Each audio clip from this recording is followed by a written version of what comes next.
So I wanted to just start, this panel is taking a slightly different lens, looking at the job issue, where Bud's panel looked more at where are the high-paying jobs and where are they, how do we create more of them. This panel is going to take a little bit more of a look at the existing jobs that we have in the region. As we know, there are lots of low-paying jobs because of our major industries being ag and hospitality. So how do we, knowing that, create more a way to get those people into higher wage jobs? As we've heard, it's a very costly place to live, as we all know, and giving those peeps the opportunity to get into higher wage jobs either within their own organization or beyond. That's what this panel is going to tackle, and hopefully come up with some interesting ideas and share with you some of the innovative things that are already happening here in the region. So to set the context, I just wanted to briefly, again, very data-driven at MBEP, I just wanted to share with you the occupational growth projections by industry. This is data, again, that we have on our website, and we're going to create a special website for all the data that we have that's specifically relating to jobs, so that you can link right from that from the event website, so look for that. That'll be up later today. But this is just giving you an idea of where the sectors are, where there is growth. And you can see that, you know, some pretty steady growth looking forward to 2024 in the physical life category, construction, farming, of course, transportation, healthcare, which we're going to talk about, which comes up twice in two different areas, computer and design. So I just wanted to kind of set that context along with the educational level needed to get this. Now, this was a crazy slide, and Bud said, don't show that slide. But I think it's important just to give you an idea that there's a lot going on, and there's a lot of variation between educational level and what type of jobs are forecast. So what I did is I netted it down. So that slide, it'll be in the deck that you can review when you get the, you know, if you want to download the slides after the event. But this is basically telling you where the growing jobs are with an associate's degree or less in our region. And I don't think there's a whole lot of surprises there. The one thing we always have to remember when looking at this data, right, these forecasters are always looking backward to make their forecasts looking forward. So for instance, how could they possibly have been forecasting Uber drivers, you know, before we even knew what an Uber was? So the same thing goes, and that's why I just put this last bullet here, that there are obviously, you know, some new jobs that are coming up that we don't really even know about yet, that will be live and happening in the next 10 years. I've heard a lot of, you know, interesting things around seed technicians, soil technicians, water specialists, water treatment specialists, operators of irrigation and using our water resources, that great commodity that we have that is so cherished that we need to use it well. I have people that are well versed in that area.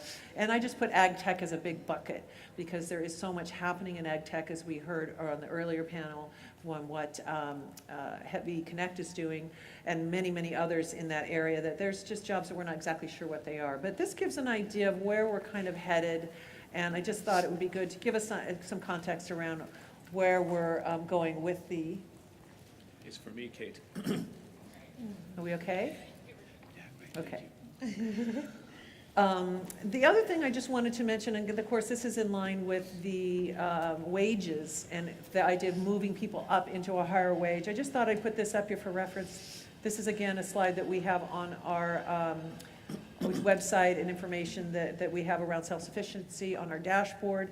But I think it's important to point out that the industries that are growing in information, which we heard a lot about from Bud's panel, financial, manufacturing, these are all, you know, where they kind of fall on the spectrum of pay. And then what we did is we put a line across it that shows the average median income, the self-sufficiency wage that you would need for 2 adults. So this is a little bit wonky slide. You just have to kind of know what you're looking at. I know it's a lot of data, but these are individual, right? This is the salary that one person would make in that job, and the line that goes across is as it states, for 2 adults and various children, 2 children, I believe. So anyway, just again, we need more higher wage jobs. We need to move people into those higher wage jobs. And I think this will be a really interesting conversation that we'll have with our folks here that we have up on stage. So let me start by introducing them. Again, I won't give you a gory detail because that's all in your programs. But we're really happy to have Reina Navarrete, who's the Personnel and Recruitment Manager for Tandemar and Antle, not sitting in order. So please welcome Reina. Kind of just trying to make sure you guys are staying awake there. Sabra Reyes, who is the Human Resources Director here at Seaside Company. Sabra, say hello to Sabra. Ed's the easy one to pick out in the crowd. Ed is CEO, Ed Durkee, CEO of Goodwill Central Coast, which encompasses 6 counties in the Central Coast area. Ed, welcome. And Jackie Cruz, who's VP of Advancement and Development at Hartnell. Thank you for coming, Jackie. So as you can tell, what I tried to do with this panel, we tried to do, is to create a diversity of people, first of all. Thank you. There's 4 women on the stage. Yo. And diversity as far as ethnicity, and also from the various sectors, right? Jackie represents education, so she'll be approaching this topic in a slightly different way. Ed kind of is in both camps, because Goodwill does a lot of training, but also is a big employer. And then, of course, we have our 2 employers representing Ag, Tanner and Antle, doing a huge heavy lift there in our region. And then Seaside, being a hospitality organization, I think, again, having a lot of those low-wage jobs that are typically, how does that work as far as moving people up? So let me just start the conversation by maybe picking on you, Sabra. As an employer, what is the biggest obstacle to current employees that you have here at Seaside working at the Boardwalk, say, to moving up the career ladder and getting into those maybe higher wage jobs? Yeah, so we hire huge amounts of people for our season. So we've transitioned more and more into a year-round business, but right now, primarily the volume picks up between spring break, April-ish, to September.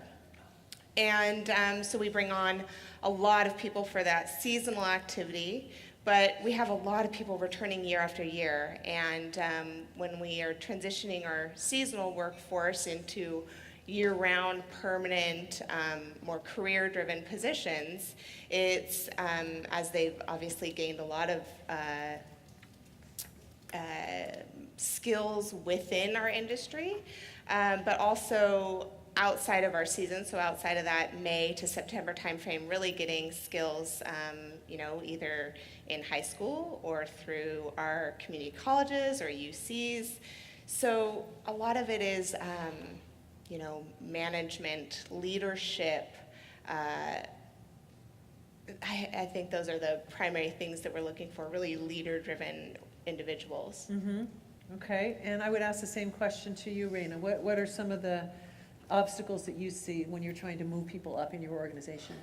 I think it depends on the position within our company. For example, we're always looking to promote within, right? But we're also looking at individuals that are interested in our culture, are interested in our company, and are part of our values are that we are accountable to each other, we're accountable to ourselves, so we take pride and ownership in what we do. So if you're talking about somebody that's working out in harvest or out in the farm, that would be the literacy skills. Making sure that they're able to effectively discipline employees, but also motivate employees, that positive discipline. And making sure that they are able to also read manuals, making sure that they understand the laws, the regulations, the policies that we have as a company. But most of all is that employee engagement, and having that piece. And I think that's one piece that is across all various departments within our company, is that employee engagement. Regardless of whether you're in the field, you're in the office, you're on a tractor, you're irrigating, you're looking at the different breeding different varieties, is that employee engagement, and how do you motivate that employee? How do you value that employee, and how do you also support them? We know that as employees, because we are also employees, we also want to get that support from the employer. So how do you provide a great benefit package, a great wage package? How do you also provide a great assistance whether they're going through some difficult time in their personal life, making sure that you address that. So I think we are looking at different levels and trying to address that. Like I said, the literacy level for somebody working out in the field, but I think if you're looking at a management position, is how do you get somebody that's well-rounded with employee engagement, with writing policy, with speaking with, someone out in the field, to someone out in the office, to a customer that's coming in, to, somebody from a regulatory agency that's coming in doing an audit. So I think it just depends on the position within our company. Yeah. And I think that's a good segue to you, Ed, doing a lot of training you do and getting people ready for moving up and into jobs. Maybe you could touch on a little bit of that, how you, as in Goodwill, address these obstacles for people getting good jobs. It's a big challenge. One of the obstacles that we face at Goodwill is that with changes in technology, there are just so many fewer middle management, middle wage jobs, and that shows up in our company as well. Everybody knows that Goodwill's purpose is to take stuff that you don't want anymore and turn that into jobs for your neighbors, and we're really successful at that. We've grown our headcount from 400 to 600 in just the last 4 years. We've added 200 full-time jobs in the last 4 years with multiple new facilities and large projects. But all that addition, that expanded scope of work, we have added 0 management positions. There's nobody new in the finance team, nobody new in the HR team, no new executive staff. We're using technology and management techniques, that everybody else in the economy is using, which is, hollowing out the middle of the economy and creating fewer middle wage jobs, which is a real challenge, societally. As you look at I think one of the slides earlier showed we have all kinds of high wage jobs up here. We have lots of low wage jobs, but the middle wage jobs are being hollowed out in the economy. That's present in our business as well. As a training entity, in addition to running all of our stores, we also provide employment training and run 4 career centers across the 3 counties where we operate: Santa Cruz, Monterey, and San Luis Obispo counties. And we're really looking for opportunities to work with our funders, typically county government. We actually have an exciting announcement that was in the Sentinel this morning about what we're doing with the Prosperity Platform, which is helping low-wage workers assemble the resources they need to develop, really something that's similar to a financial plan that upper middle income and wealthy people have to advance, to identify what their goals and move towards them. So we have an innovative new partnership with the Santa Cruz County Workforce Development Board to help people assemble the resources and make progress on their goals. Great, that's very exciting. Yay. That's a real concrete step, I think, in bringing that prosperity platform, which is not new, but bringing it to a new level and really helping it help reach more people. So Jackie, you're a little bit of the one representing for this panel the whole entire education field, but I just think as an educator or training entity, there's this issue of inspiring, and this is something that Raina was talking about, inspiring and engaging youth. Maybe some that are also, and this is kind of a twofold question, because also you do a lot of reentry, people that are coming in for retraining at Hartnell. So maybe you could just talk a little bit about that. Is how do you see your role in providing lower wage, lower skilled people, meaning the skills to get those meaningful jobs, higher paying jobs? Okay. Well, first of all, sorry about my laryngitis. I have the worst case of laryngitis. I've had it for about a month. So my apologies for my squeaky voice. But thank you for the invitation. And I'm speaking on behalf of not just Hartnell College, but also with our partners. And we have about 50 different organizations. 30 of them are employers. And the rest, 20 of them are educational and training entities that work with us on this. So needless to say that really looking at this has to be, I think, twofold. The first thing is really getting to the effective part of what we do, allowing people in our community and our residents to really believe that they actually can succeed in an educational sector or in a career and opportunity sector. That's one thing. So the inspirational part of it, and I'll talk a little bit about that. And the second is to actually be able to provide the kind of programs that are relevant to this region, to the economy, and to the industry. So really aligning the resources that we have as an institution, as an entity that receives both funding from the public sector And in the last 4 years, $19 million of private philanthropy, and really put that into the best use for our community. And I think that's really about disrupting the thinking of what community colleges can and should be doing for this community. As a community college system, we are the largest higher education system in the state of California, actually in the country. So we have about 2.1 million students in our system that are striving to get a better job, to make a better living, and to be able to provide a better future for their families. So one of the questions that you had originally posed to us was, what motivates you? That motivates me, because we have a huge responsibility to be able to, again, align our resources in the best possible way to make sure that people get to these kinds of jobs, right? That are gonna make them self-sufficient and productive and happy. So part of what we've done to inspire is really look at industry for that partnership. Again, our general funding comes from state, and think about 17,000 students that we have currently in the Hartnell College Community College District. 67% of them are first generation, 73% are Latino students, underrepresented minorities. So we have to really work on the inspiring part. So working with industry to find the people that have made it in industry, that are from those graduating high schools, that are from these communities, that could really come back and say, you know what, there are ag tech jobs out there. There are food safety jobs out there. It's not just about the stoop labor. It's opening the eyes of our students to something that in the past they may have thought about as, I'm never gonna do that ag job because my parents broke their back in it or whatever. It's about really opening the awareness and the hope that there are programs that can help them in that. So that's the inspirational part. The design part, the industry, again, they help us design the curriculum. Currently, we have 365 volunteers from industry helping us design and tell us what programs we should have, what they need, so that when we invest in these programs, we're relevant.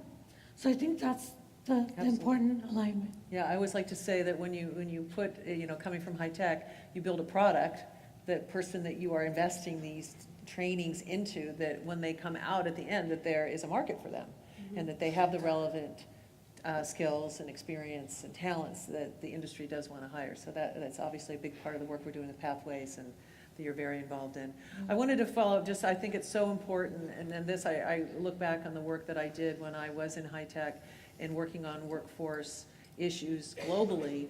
When you can have a woman in front of a tech audience of young girls that would never ever think that they might go into tech, and have somebody that looks like them in front of them, that is the biggest inspiration you're going to have when you're talking about people in Ethiopia and otherwise. But it's the same here. We get more Rivkas out there talking and getting them in front of Rivka. Students. We're going to nominate Rivka to be our champion, because it's so true. If you can see yourself up there and know that, because I get the stigma around ag that people think, oh, my parents did ag's, I'm not going to go pick strawberries, but there's so many more exciting jobs, especially as the ag tech revolution gets on. So that's exciting.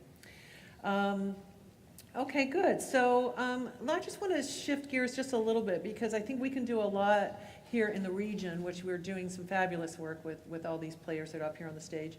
But some things happen beyond our control, as we heard from Chris Thornburg today. Let's just take one, for example, say minimum wage. The state has declared that we need to hit a certain level of dollars by, I think it's 2020 or whatever, Ed will correct me.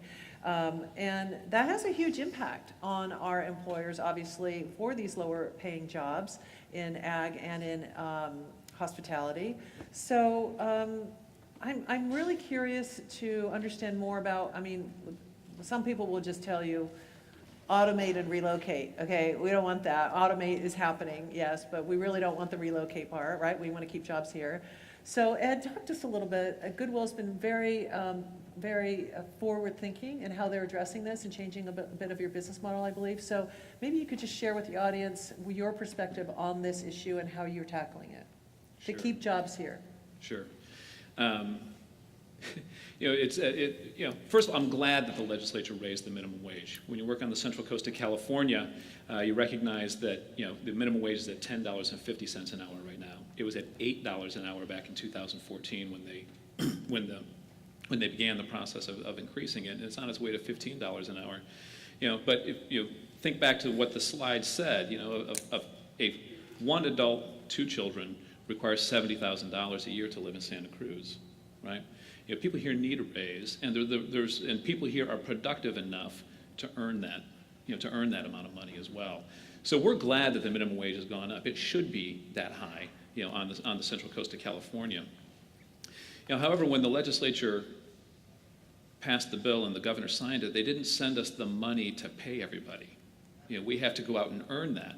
And that requires really, profound changes for workers who have a high concentration of employers at the lower end, of the wage scale. Like Goodwill does, our mission is to create jobs, entry-level jobs for people, and they can transition on and meet their goals. So we're having to move very aggressively to do this, because when minimum wage was at $8 an hour, we were spending 50 cents of every dollar of revenue on wages. Wow. So as that roughly doubles, you can see that there's a math issue here. The way we're going to make it work is by fundamentally changing the productivity level of our workers and our existing workers. We're committed to maintaining our headcount and growing the revenue by continuing to make donating to Goodwill the most convenient thing possible, and then helping our employees get the value from those donations as efficiently as possible. It's the reason that we're moving to Salinas. We have a facility now with 4 loading docks and a ramp, and it's very small. But as we move to the new facility, it will greatly increase our productive capacity, and we're having to retrain all of our workers in the new tasks that they'll be performing. For example, all of our material handlers right now, because there's a ramp and the building is really old and functionally obsolete, we can only move small amounts of materials on hand trucks. As we go to the new facility, everything will be moved on fork trucks. We can move a higher volume of materials with fewer labor hours. So that will fundamentally increase the productivity of those workers and allow us to continue to be successful as a social enterprise as wages continue to go up. So we're having to examine all of our functions, beginning with our facilities, and then all the tasks performed in those facilities. How do we maximize the productivity and grow our revenues so we can keep everyone employed and paid?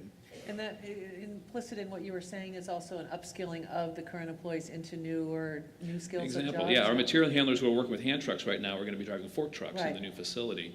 Our processors who are going through household items and assigning price tags on them will have to make an additional decision in the new facility. Can this item be sold for a higher value on an online platform like eBay or shopgoodwill.com? Can they identify that item? And then there's going to be a whole team that goes up, researches the price on that item, photographs it, lists it for sale electronically, maintains an inventory system in the new facility. The new facility will make all of this possible. And our goal is to take the people performing more simple work now and to skill them up so they can do the more advanced work that is more productive. Right. So Sabra, I think the same question for you. I mean, there's obviously a lot of young, low-wage people. I'm not sure exactly how the new law affects young people. I don't know if it's across the board. But, people still need to be served popcorn, right, on the boardwalk or whatever. So there's only so much of that you can really replace. I mean, are those jobs going to turn into iPads that we just walk up to and order our popcorn, or how's that working for you? I hope not. I don't think you'd have very much fun if you went to the boardwalk and you weren't interacting with a human. I think again, I would reiterate what Ed said in that, I think it's a good thing that our minimum wage is moving up. And how do we, as an organization, grow our revenue, diversify our business, and continue to be able to level that out? And I think, that I don't have all the answers. Not sure that anyone does. But the minimum wage affects every age group, so all of the employees that we hire from 15 years old and up. And no, that we don't have the intention to automate or replace our food service staff or our ride operators with computers. There is advancement in some of those areas, but no matter what, our guests still need that human interaction. Well, good. I'm glad to hear that. I think that one thing that I hear a lot of is that just give me an employee that shows up on time, knows how to dress, can interact with their colleagues at work in a reasonable way. And it's sort of the attitude issue, if you kind of net it out. I was just having lunch with one of our hopeful new members, Don Chapin and Company this week, and he said the same thing to me. Like, if you can just get somebody like that and find somebody with a good attitude, I can train them, I can give them the rest. So Jackie, I just wanted to kind of go to you. How does that strike you? How does Hartnell deal with those kind of less tangible skills around leadership? We heard a lot about that from the other panel, and how does that get integrated in how you approach the students and help the students get prepared for the real world? Yeah, I think that's a good point that Don had. So I think there's two things that Hartnell tries to do. I mean, first of all, we have a moral obligation to be able to give people opportunity. So we don't really pipeline people into low wage, low skill careers. We Right. provide, that's why we don't really use the word pipeline, we use the word pathways, because then it creates opportunity. So whether they decide to job out at a certain level, but then we have opportunities for them, if they want to go into research, for them to transfer to UC Santa Cruz. If they want to go into computer science, like our CSM3 program, they can do that. They can do other things. But I think to Don's point, the soft skills and the leadership skills, we've actually incorporated soft skills into our curriculum, into all of our curriculum, especially around the CTE areas, because it is critical. And so that's something that, you know, especially if you're around first generation, or if your parents have been field workers, they always show up on time, so they've taught you that. But there are other skills like networking and communication and leadership and being able to, like for example, in ag, diversity of leadership, now that women are actually leading crews. You know, so you have to have that aspect of it included in how you teach. Right. Yeah. So Rain, I just wanted to bring you into that conversation. How do you, as an employer, do you see that as something, or, you know, talk to me a little bit about how you identify a good person maybe to move into a higher level job at Tanner and Antle, and how does that kind of hiring from within process work? You know, for our company, you know, now that we're employee owned, you know, every employee, you know, is part of the ownership of the company. Yeah, talk a little bit about that's kind of new, and I just learned that a couple months last week, so that would be good. Just make sure people know what that is. So at our company, we have an employee stock ownership plan, which means that there are certain criteria where an employee needs to meet every year. However, part of that criteria allows them to actually receive the value of company stock on an annual basis based on their wages. So it encourages the employee to work more, right? Because then, you know, their counterpart that's working more than them will get a higher value of stock at the end of the year. So what it does, it also allows the employee to share in the success of the company. Because what happens when we're at home, right? If you are looking at the electricity bill and you see that the light's on, right? You turn it off. So we want to make sure that we reward employees, that we, you know, hold each other accountable, that we take pride in what we do. And, you know, we talk about low-paying jobs. Our company actually looks at every position and makes sure that it's a competitive wage, whether it's somebody, you know, cutting lettuce out in the field, to somebody that's in the office answering phones, to somebody that might be overseeing a crew or overseeing our shop. You know, we're looking at every single position to make sure that it's competitive, because we do want to be the leader in our industry of competitive wages and benefits. So, you know, where it's been required by law to increase the base hourly wage every year, looking at the overtime regulations and laws, we actually we look to that, but we always look to be above and beyond what legally is being required. One, because we know that our employees deserve the best. Two, because it feels good, right? You want to make sure that somebody's able to work, but also be able to provide for themselves and their family, be able to enjoy, have a particular type of lifestyle. So we look at every single position. So even somebody that's out in the harvest field, could potentially get, $800 a week, depending on the productivity. So there are incentives to get more money. Somebody that's leading a crew could potentially get at least $60,000, a year, plus per diem.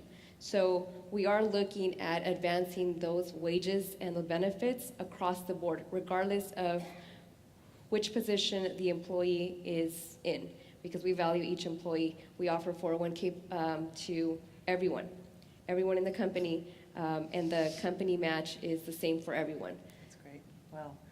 Sabra, maybe you could just follow up with that and say, how do you here at Seaside identify talent to move up within your ranks, and what does that look like?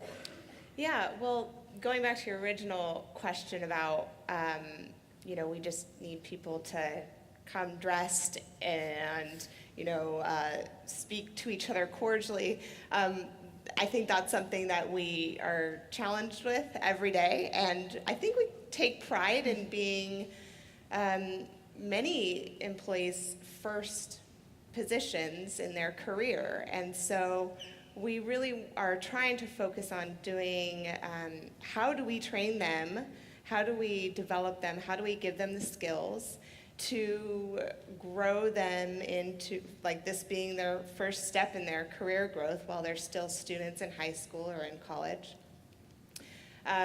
Sorry, what was the second question, Just though? moving up internally, like how do you identify talent, and what's that, like if you have a new job opening for a middle skill job, do you first offer it internally, or how do you do that? Yeah, we actually do. We first offer it internally.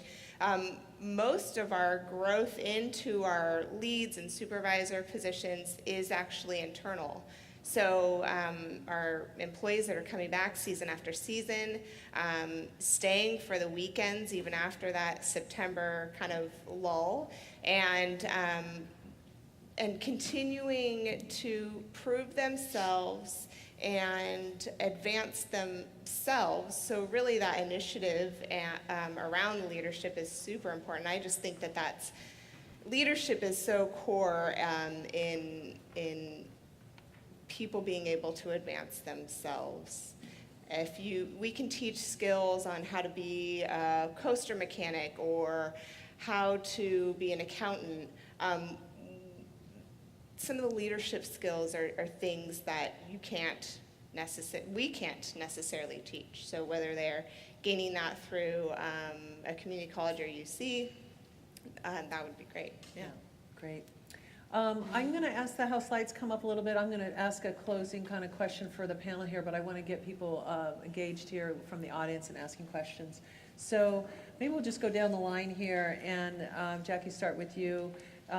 First of all, I just want to make sure there's anything else that we haven't talked about that you wanted to make sure that we hear that's going on with your organization. But also, I always like to ask this, if you had your magic wand, what would be the one thing that you would want to try to see improved or fixed or grown that is seemingly a tough problem, either from a policy perspective? And I'm kind of asking that in the context of there are a lot of electeds here, a lot of folks that work in government, and MBEP too is always looking for where are the gaps and what can we affect change around. So if you could pick one thing, panel, just be thinking about that, what would you like to see people put some more resources and energy behind? I think that the concept or the perception of what community colleges were designed originally to do has outgrown its original concept.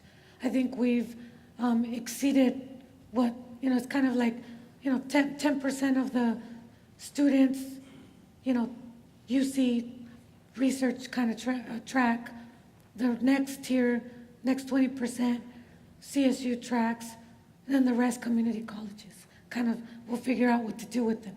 I think we need to fix that. I think we need to really reanalyze the role of community colleges as far as workforce development and the strength that we have in the number that we have, in the talent and the number of youth that we have. So I think policymakers, you got your work cut out for you guys. And I really challenge you to be able to reinvest in workforce development as far as community colleges, particularly in our youth. I love that. Yay. I commend that answer from Jackie. There are, policy choices that we can make, right? There's 40% of our neighbors don't make enough money to be self-sufficient here. It's 40%. When you go to the grocery store, the post office, the DMV, when you walk around town, it's 40%.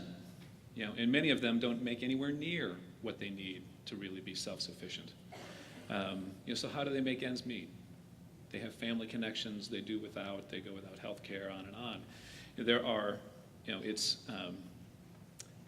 from Indiana. I tell all my friends, how expensive it is here. And I always say, well, the reason it's so expensive is because it's fabulous. Everybody wants to be here, which is true, right? There's a reason why so many people of means want to be here, because it's one of the most spectacular places in the world. But I was talking with Sham Kamath from CSUMB during the last break. We need to generate high-wage economic activity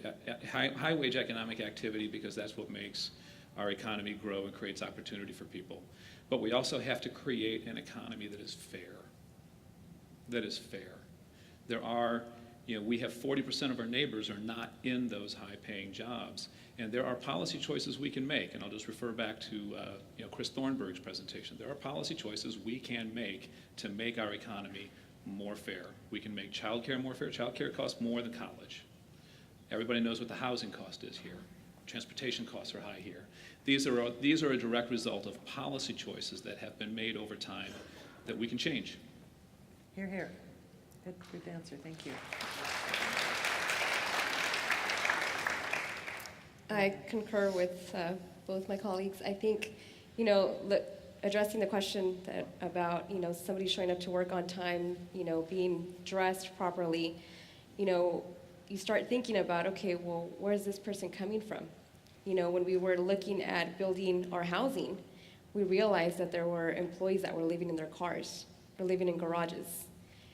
So there's more that we as an employer need to be aware about, whether it's childcare, whether it's, parenting, whether it's healthcare, just making sure that the employee and their families are healthy in all areas, in all aspects.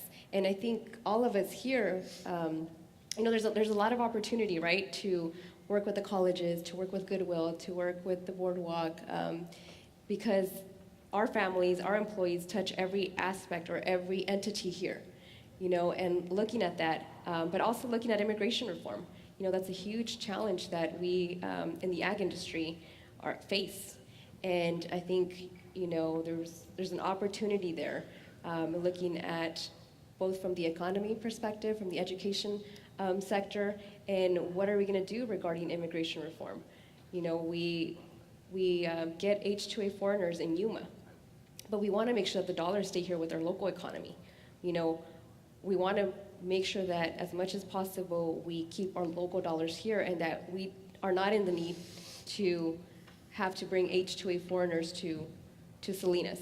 That's the reason, one of the reasons initially why our housing was built. But we don't want to go in that direction. However, should there be no immigration reform or no opportunities where we have an adequate and sufficient labor workforce, then, not just us, but other ag companies and other industries like hospitality, construction are also facing that particular issue and challenge. So I think we need to, it's all based on how we frame it. I think we need to see it as an opportunity.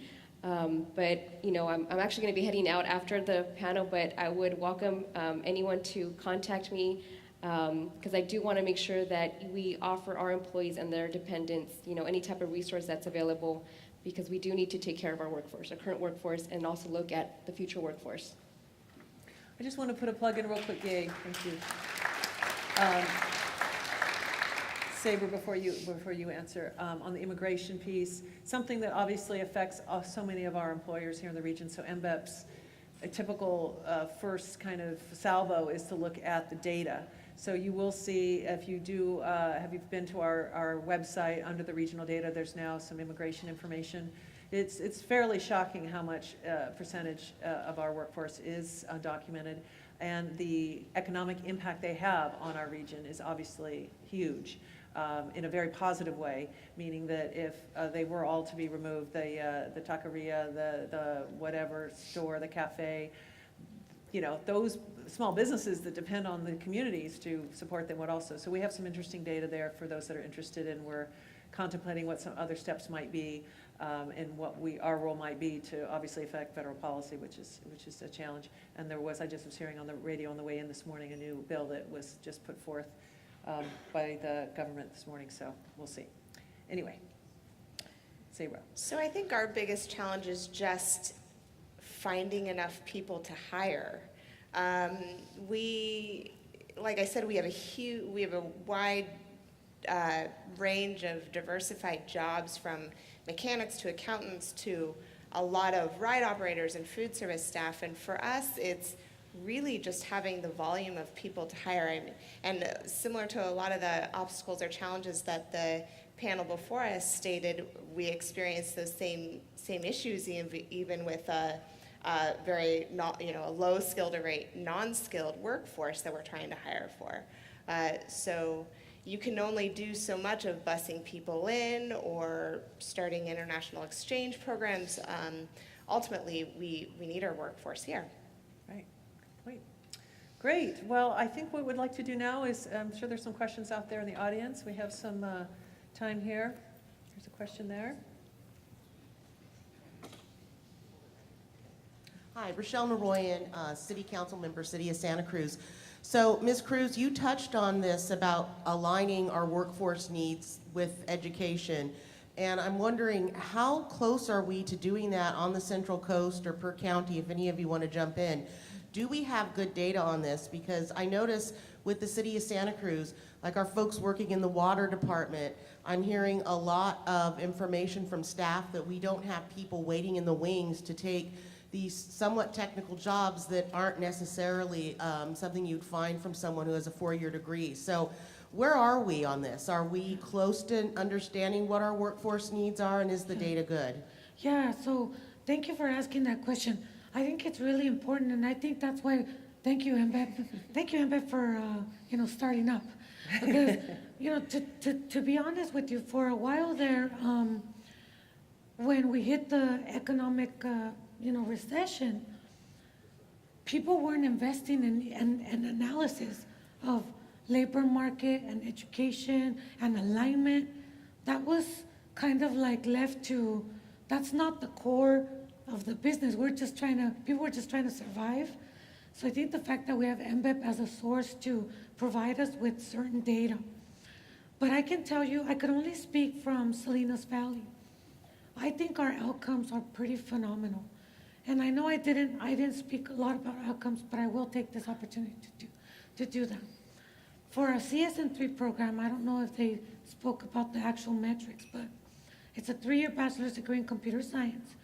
70% of our 3-year bachelor students graduated, and 90% of them got jobs in the first 6 months out of their graduation.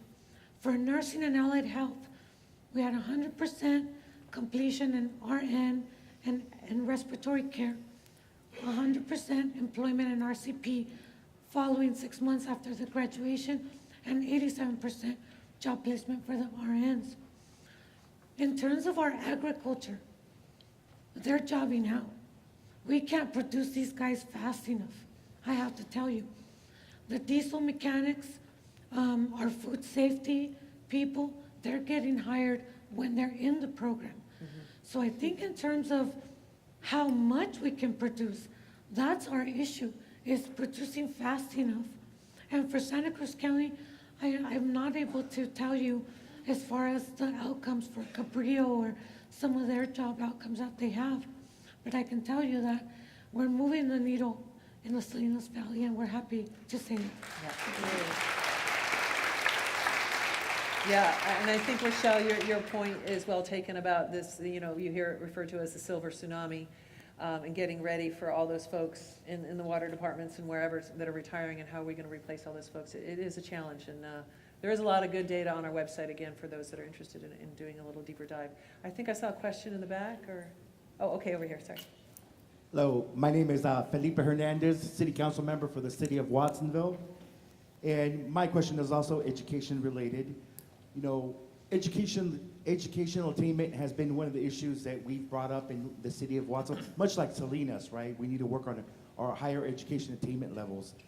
And there's a lot of examples that we need to do this, right? There's a lot of jobs that we have in Watsonville that, you know, people from North County actually take those jobs because we don't have the workforce to match, you know, the educational attainment for those jobs. So I'm wondering, you know, there's been a lot of good examples of community colleges throughout California, like Ontario. I think Santana is doing it, and City of San Francisco, or San Francisco City College. They're starting to do these free college programs, community college. And I think that one program, the Ontario program, is actually a partnership with the city. And the city's starting to view educational attainment as economic development. You know, the better workforce we have, the better jobs we can bring in, and the better businesses that will come in as well. And so how can we work with our community colleges to begin programs like that, partnerships with cities to bring, you know, free college for students, especially in a place like Watsonville and Salinas? Yeah, so Cabrillo College has a program called the SC4, and it's a version of a promise program, which is what you're talking about. And they work with their fourth graders, but what the new version or the promise program that we were thinking about, and I actually have a board member here who's been dreaming this up along with my president. Where's my president at? He's here somewhere. Yeah, you're here. Yeah. Yeah, okay, Here's where are Will. you? Hey, stand up, Will and Margaret. I'm gonna put you guys on the spot. Right here. Yeah, look, these guys. So Margaret and Will and I have been talking about a promise program in Salinas Valley, which would essentially allow all of our local high school graduates that meet certain criteria, such as A through G requirements, a completion, right? And other criteria, that they would qualify for free tuition so that they could have at least their first year of college or as much as 2 years of college free. So that would be really awesome. That would be really awesome. It is doable, and I'll tell you why. 85% of our students qualify for financial aid. So really, 15% of those would be the ones that we'd have to come up with financial resources. A budget of about $500,000 per year. We can do it. We can do it. Wow. We can do it.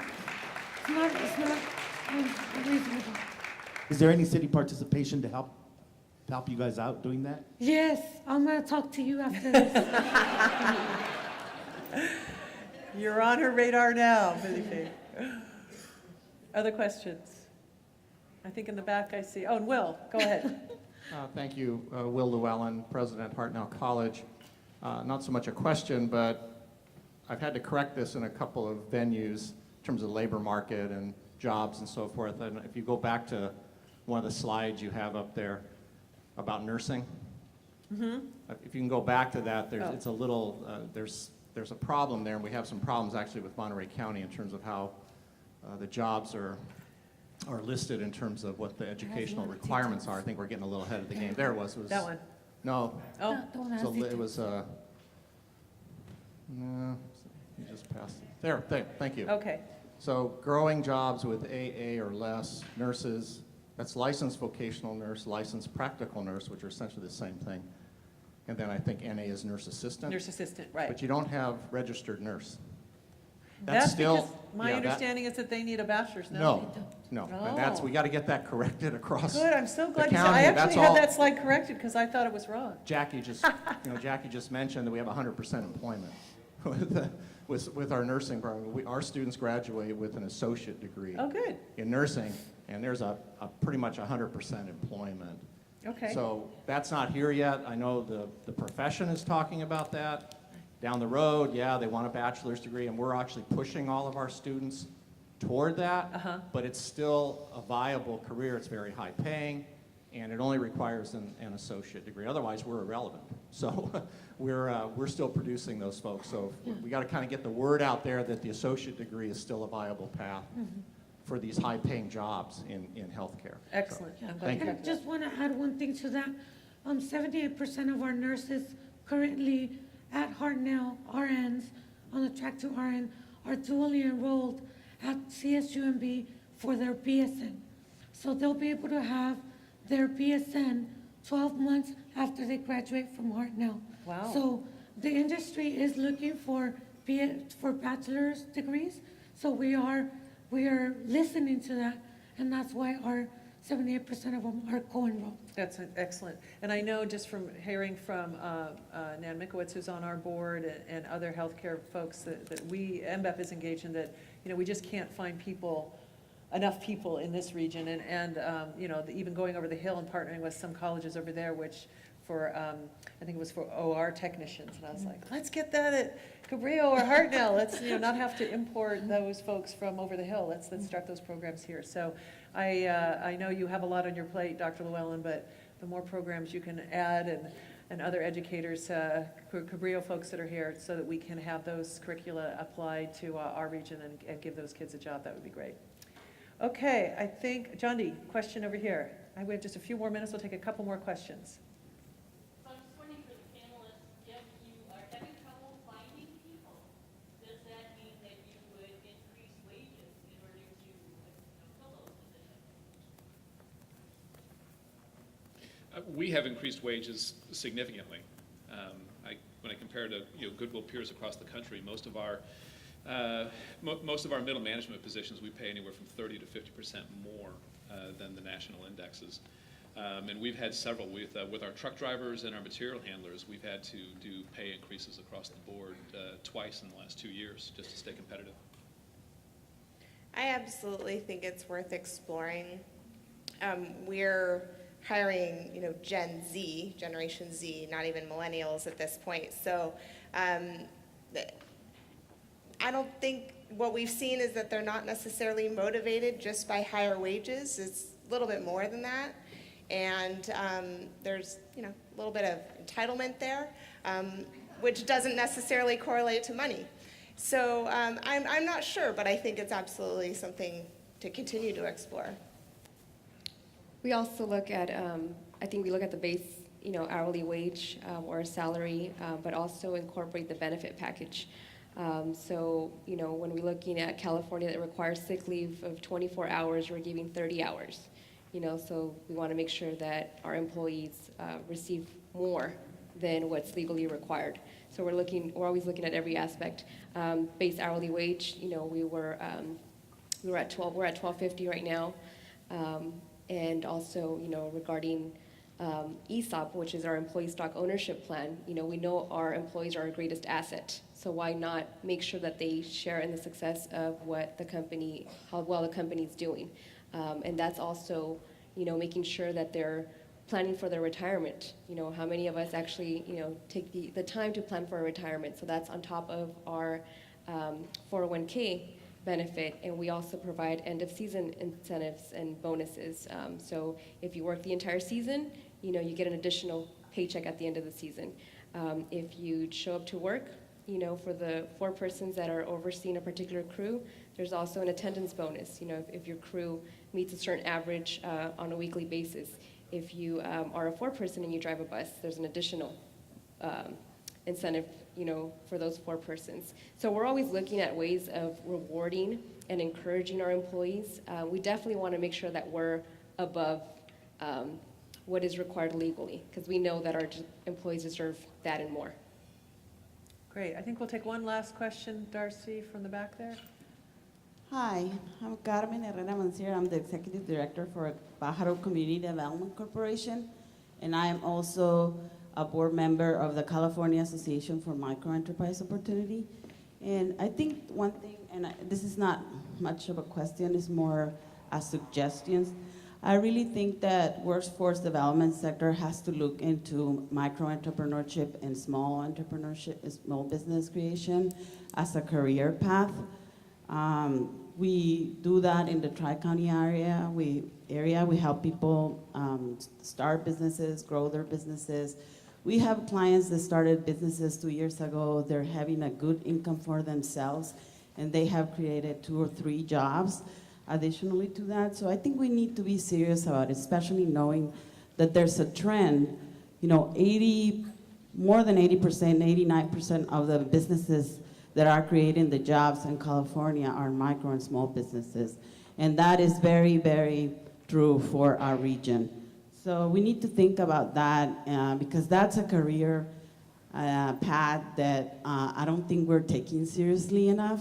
And I think we need to look into funding more small business development services and access to financing for that. I just want to make that, because I really feel that that's a trend. Right now, there's a lot of the younger generations that are, because of the lifestyle that they're looking at, they prefer to be what they're calling the gig economy of solopreneurs. And a lot of the careers that some of our colleges are providing to our youth, some of those careers can become self-employment and small businesses. And then there's also a big trend with what we're calling in the sector the encore entrepreneurs, and these are people 50 plus that are looking into a different lifestyle or just feel like they need to create their own job. And there's a lot of demand for the services, and the cost of providing those services is a lot less than many work job training programs. So I really think that we need to be more serious about it and consider it a career path. So thank you. Very good. Thank you, Carmen. She's doing some fabulous work around food incubator, childcare incubator, retail incubator, some really great stuff. And their name of their organization is a little misleading because they do work all over the region and targeting a lot of farm workers that are looking for a leg up and a new opportunity. And that's a really good segue as we wrap up to make sure that that those of you that can stay for our afternoon sessions, again, there's 10 choices. And the 5 that are sort of relating to this panel will address the point that Carmen just made about show me the money. We have some really interesting folks that are going to lead that conversation and how you get more resources applied to enabling people to start their own business. Juan Gonzalez from Lakeside Organics, himself a former farm worker, is now an operations manager there, is going to talk about career laddering within his company and some tips and tricks there. So really, some Ken Whiting, who's the head of Whiting's Food Concessions. It's actually providing our food here today at all the boardwalk facilities and at the arena. How do we inspire youth and get them excited about jobs? And that's something he deals with every day. So lots of really good stuff happening in the afternoon. The idea, again, is to delve into these issues more deeply, to give you some time to interact more closely with the other participants here. And we certainly hope that you take the time to enjoy those conversations and extend your day with us. So with that, thank you, dear panel. You did great. I'm so excited. Very honored to have you here. And thank you for the great conversation. Thank you.